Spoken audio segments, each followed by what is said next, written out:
because with the rate of which we're solving problems right now, there's not going to be that many left when we leave tomorrow afternoon. So isn't that a nice thought? Well, thank you, Richard, for your part in solving this. This is definitely a very important one. Thank you.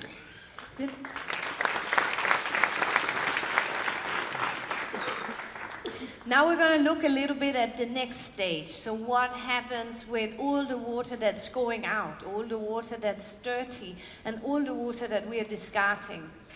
Previously, we haven't thought that much about that, and we've had the luxury of just, as long as you just get rid of that stuff, then it's fine, and we don't have to solve it. But today, with the changed demands in the world, that is also becoming an area that we need to fix. Because as we could also hear already with the previous 3 speakers, some places we just don't have that much water, and we need to recycle the stuff that we have.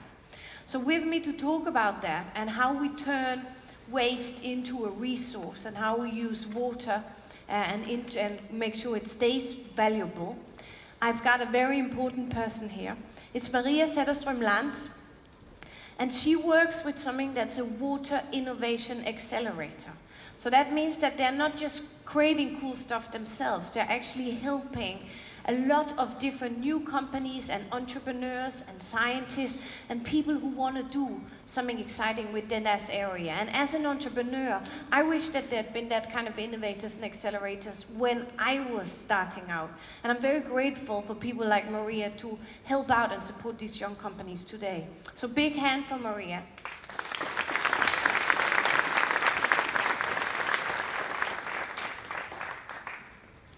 Thank you. Water. What an amazing molecule that is.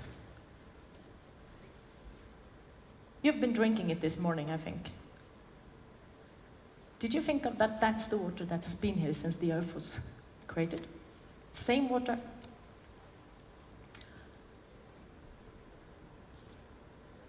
The water can also be in the form of steam, beautiful ice, fantastic snow. We need to take care of that, and we've heard some good examples of that before.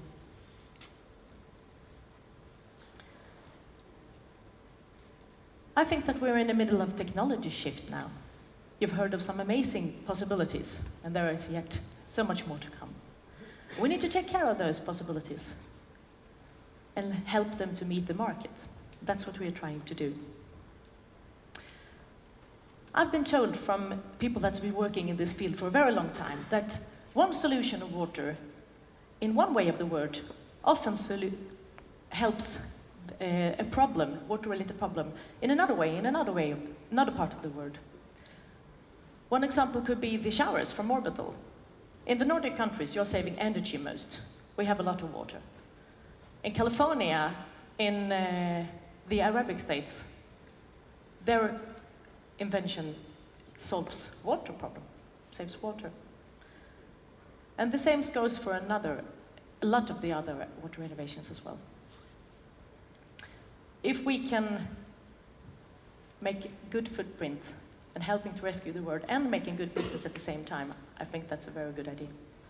Sustainability to me and to very many others is both the ecological and the economical part.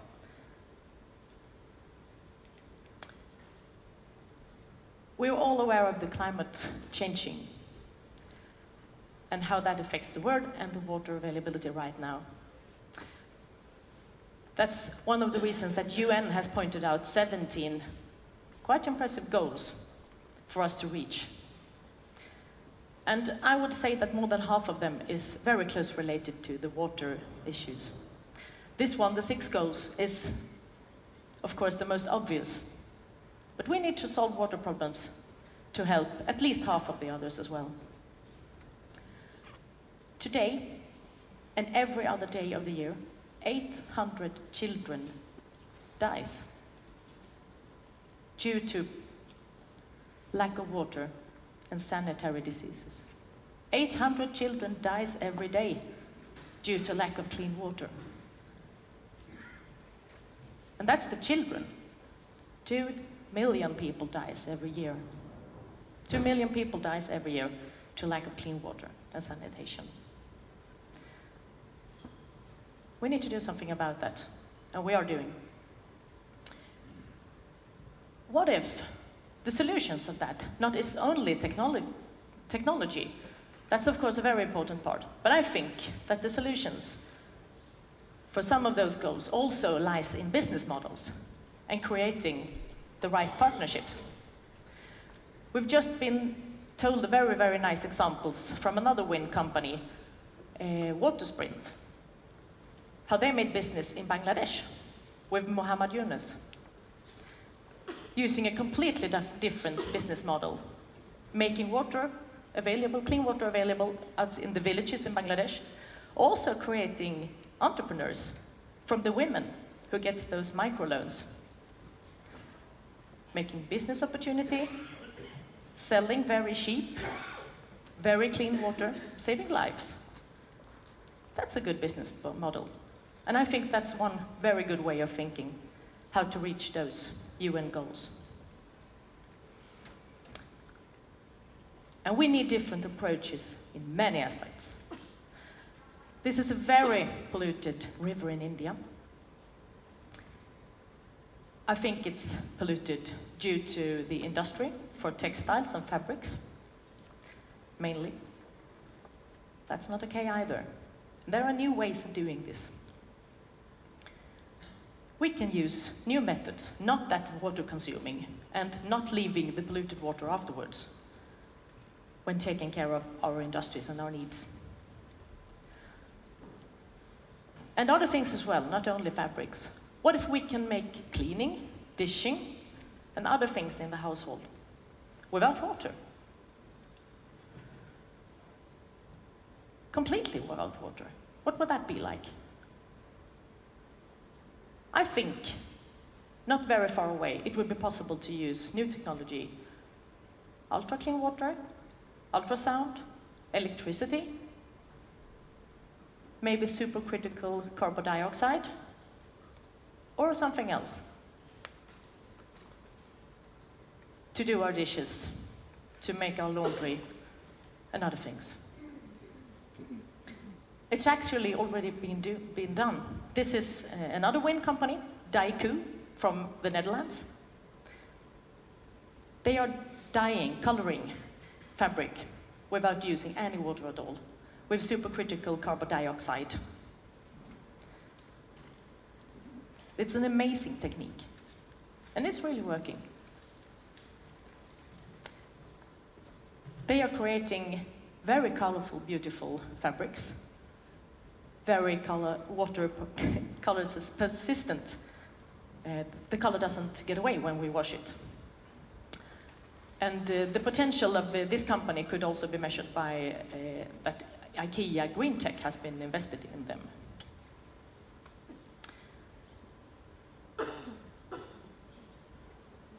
But not only in the industry, we're also talking about our households and buildings. What if all water can be reused, recycled in a house or in a building? That's already been done quite a lot in the skyscrapers, investing a lot of money in quite energy-consuming systems. What if it would be in your house? Or in an apartment? There is some very interesting villages built also in the Netherlands right now, where actually they try to be self-sufficient for both energy, taking care of all the water, and also growing most of, if not all of their food. It's quite a nice way of living. They are using decentralized wastewater treatment systems. Decentralized wastewater treatment system. Remember that. I'm quite sure that's part of the future. As Rajendra just told us, that creates more knowledge and more commitment to our water. It's not just the water taken care of some great municipality organization very far away. That's our water. The 20 houses in this village. If we do something very wrong with it, we need to take the consequences. I also think that that's part of the future. Decentralized wastewater treatment systems. But we also need the big wastewater treatment plants. We need them to take care of the water from the cities. We need them to treat some of the most polluted water. And they are very energy consuming today. Then with new technology, we can build wastewater treatment facilities that are energy neutral already today. What if we in the future can build energy positive treatment plants? That could be by using some of the heat from the water coming in. Of course, not if everybody is using orbital shower, then it would be a tougher one, but we're still just in a couple of years at least using dishwashing machines, laundry machines and so on, wasting quite a lot of heat in our water. If we use that, we have a lot of energy. And after we have been recycling the nutrients, maybe the wood fibers, maybe some plastic, maybe some other nice things from the water, rare earth metals, not at least. What if after that, we also can create quite a lot of biogas from the water? That's also energy. Then I believe that wastewater treatment plants can be energy positive. Then it's easier to make that investment. Because it is the society, it's the public organization that is the market, that is having the money for those new systems that we are building, that technology is making possible right now. They are not known to be very fast movers. They are not known to be early adopters, unfortunately, in all senses. We need to help them to make the right decisions. We need to help them to see sustainability, not only for the economical in short sight, ecological, but for the long run sustainability. And I'm quite sure that the decisions made by looking at the price for buying something today, digging down a new pipe system, investing in a water treatment plant, if we're only looking at the lowest price, that won't be the most sustainable solution in the long run. I'm quite sure of that. And we need those. We need those here, in the Nordic countries, and in a lot of other places in the world. We need to deal with flooding. Nearby in Copenhagen and in Malmö, we have some quite bad experience on that one. What if we have systems that we could look in how the water moves, not only knowing that if it's raining quite a lot in those parts of Malmö, it will be flooding in another, but also knowing that if we can redirect some of the water, if we can help it to go slower, maybe by storing it. That girl is jumping over water storage. That's a playground normally, and when it's flooding, it's also water storage. Multi-purpose uses also think it's part of the future.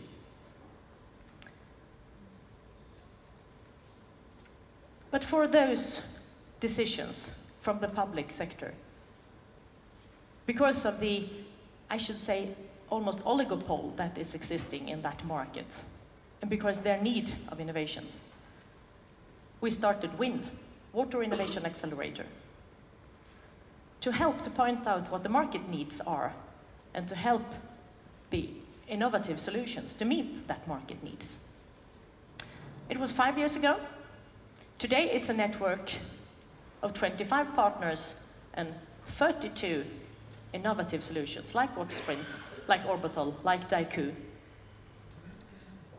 getting support from the market actors.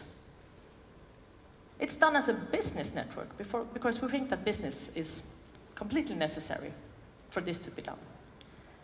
Using the tool of open innovation. And for me, open innovation, it's when market needs are obvious and available to the inventors, when they are open with what they need, when they are thinking that, okay, maybe not all the brightest brains is working in my organization, maybe we could need some help from outside. And when they also give feedback to the new solutions. Yes, that could meet one of our needs. Maybe if you could twist that, or, sorry, we need another solution for that, or we already have a solution for that. That's not a problem for us. Very early feedback. Our partners is paying to be part of this network. Paying with time and with money. We like to think that we are pushing new ideas out on the water market. And we love to say that we are increasing the speed of change in this area. The partners are triple helix, as it should be, both the academia, the public sector, the society, and the business sector. That's a lot of the water market. Not all of it, but they know very much about it. So why again? Why are we doing this? We need to create the water winners of the future. It's that girl, our children. It's the society, both in our countries and the rest of the world. It's also the inventors, the entrepreneurs. You also need to be the future water winners. Let's create that together. Thank you.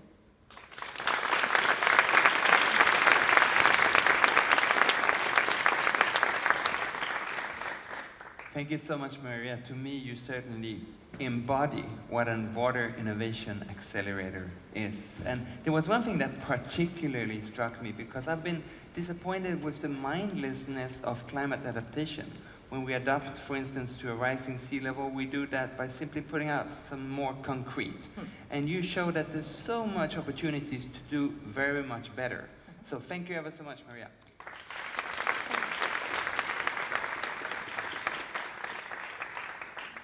I would want us to better understand whom we are here.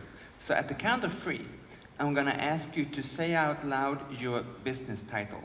In English, if you know it in English, in your home language, if it's a different language and your title is difficult to translate. And then we'll try and hear what kind of different people we have here. Are you ready? On the count of 3, you say your title out loud. 1, 2, 3. I heard people saying CEO the loudest, so maybe those were the proudest ones.